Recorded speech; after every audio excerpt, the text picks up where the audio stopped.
আমি একটি ভারসাম্যহীন দাদাকে দেখতে পেলাম।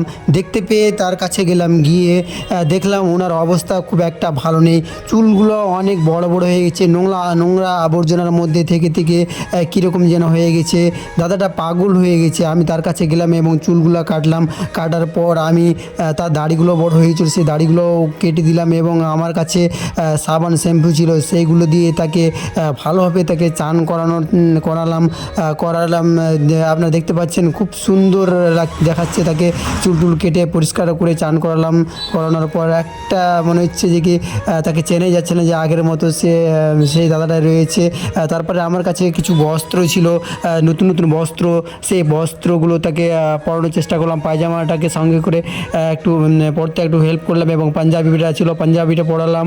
পরানোর পর আপনারা দেখতে পাচ্ছেন আউটফিটটা কত সুন্দর লাগছে। দাদাটাকে দেখেই মনে হচ্ছে না যে সে একটা পাগল ছিল।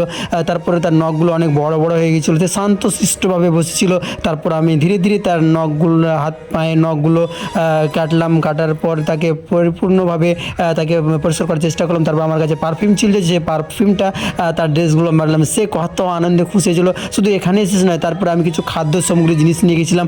দাদাটাকে একটা ম্যাট নিয়ে গেছিলাম, ম্যাটে বসতে দিলাম। বসতে দেওয়ার পরে তার হাত ধোয়ানোর পরে আমি যে কিছু খাদ্য সামগ্রী জিনিস নিয়ে গেছিলাম, যেমন ভাত ছিল, সবজি ছিল, স্যালাড, তারপর ডিম, আরও অন্যান্য সবজি ছিল, খাদ্য সামগ্রী জিনিস ছিল।